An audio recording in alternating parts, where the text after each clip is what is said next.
I don't know if it's a stretch to say this, but these just might be the comfiest Adidas sneakers of 2020.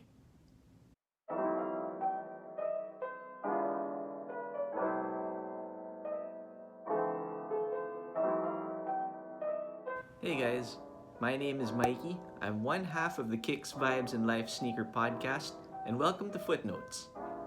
Footnotes is a series on this channel where we give you news, reviews, and info on sneakers, brands, and more from sneaker culture. And today we're back with another review. We've been on an Adidas run as of late, and we're going to be keeping that going by taking a look at another Adidas collaboration. This time it's the Adidas x COMMONWEALTH Response CL. Depending on how you see things, these might be the second or third collaborative offering between the two brands.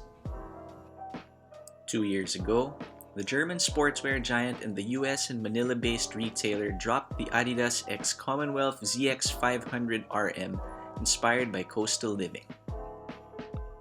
Not too long after that, a friends and family version of the shoe made its way to retail as well.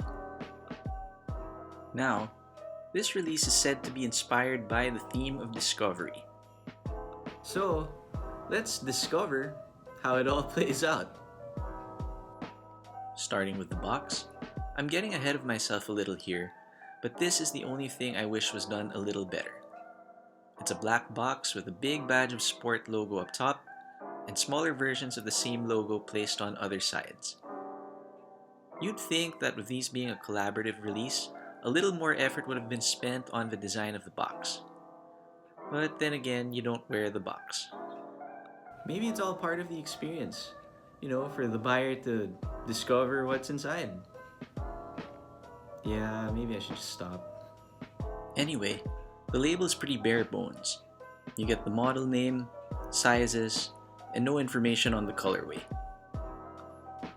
Moving on to the shoes, now this is where things get really good. The Response CL is a fairly new silhouette that takes heavy design inspiration from the running shoes of the 2000s. And despite the lifestyle tag, they're packed with tech tuned for comfort, support, and durability. The uppers are by far the standout feature on these shoes. Incredible mix of materials here. Open cell mesh base, leather overlays, and suede accents of varying textures. If that isn't enough, the lateral and medial sides of the shoe are done up in two different color schemes. Both sides share the same white mesh base.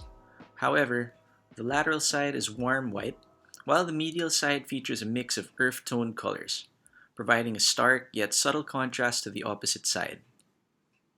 The shoes sit on a base packed with some of Adidas' proprietary tech. The midsoles feature adiprene for comfort, pro moderator to prevent overpronation, and a torsion and formotion system which you can see mixed in with the gum Adiwear outsole. In terms of branding, nothing really shouts at you from far away. Besides a small Commonwealth patch on the lateral sides of the shoes, you get the logos of both brands on the tongues, on the heel tabs, and on the insoles which feature Commonwealth's handshake graphic printed all over. The shoes come factory laced with white round laces with purple lace tips bearing the Commonwealth logo. However, they also come with an extra set of laces in an off-white sail type colorway. Going into my first impressions of these shoes, I was pleasantly surprised with how comfortable they are. It's like they found the sweet spot between plush and supportive. And with the upper base being open mesh, ventilation seems pretty good and the break-in time doesn't look to be very long.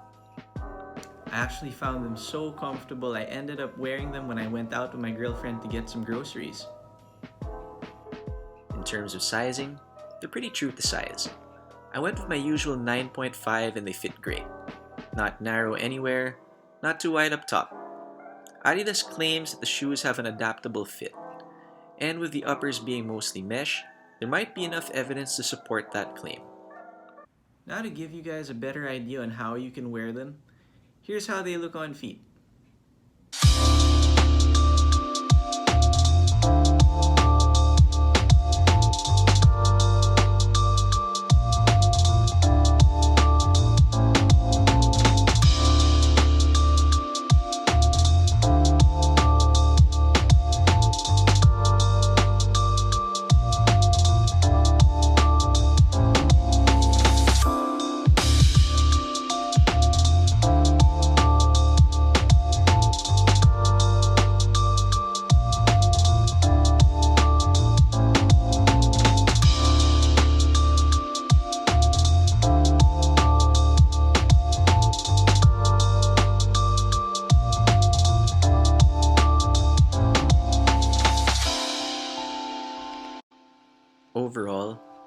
really happy with these shoes. Even with the asymmetrical color scheme, the colors used are pretty low-key. It's rare for any sneaker to go the contrasting colors route without heading into obnoxious territory. I could wear these like white sneakers to go with everything I wear without having the plainness of white sneakers. Like a best of both worlds, really. In terms of availability, I took a chance and ordered my pair online straight from the Commonwealth web store. Even with so much information available to us through the internet, sometimes pictures and videos might not cut it when it comes to buying stuff. I know it's not the best time to be out and about, but if ever you do make it to one of the Commonwealth stores around Manila, do check these shoes out for yourself, because they're a pair you really have to see to appreciate. Now, before I end this review, I just want to share some of my thoughts on sneaker collaborations. There's so many ways to go about them. The easiest way I can think of is to take your logo, slap it on a shoe, and call it a day. While there's nothing wrong with that, there's always more you can do that makes the very act of collaboration more meaningful. Going beyond branding, I think the best collaborations are those that take the core values or the perspectives that a certain brand has and translates them into something tangible, whether that's an existing shoe or in some cases an entirely new one. Off the top of my head, I want to go into some collaborations that best exemplify this way of thinking, starting with the Adidas X Noah SL20 and SL72. Despite the close connection to Supreme, Noah as a brand prides itself on where their products are made, how they're made, and their commitments to trying to be as sustainable as possible. They found a great partner in Adidas who's been trying to make moves in terms of sustainability in recent years as well. While not one of the most buzzworthy collaborations out there, these products tell a story that fans of both brands can certainly appreciate. Another great collaboration in recent years would be the Nike X Fear of God Air Fear of God 1. As a brand, I might be overly simplifying here, but Fear of God takes a mix of influences such as hip-hop, rock, and sports and takes them to the luxury level. Instead of branding, you pay for shape, which was something that the brand's founder Jerry Lorenzo wanted to bring to his Nike collaboration. He believed that current basketball sneakers didn't have the off-court appeal that hoop shoes did from back in the day. And after a lot of back and forth, the Air Fear of God 1 was made. Despite a few callbacks to classic Nike footwear designs, both parties put out an original shoe, which is rare in today's sneaker culture that's obsessed with hype and collaborative releases. I could go on, but I think I should just stop there and save the discussion for another day. And with that, thanks for watching this review.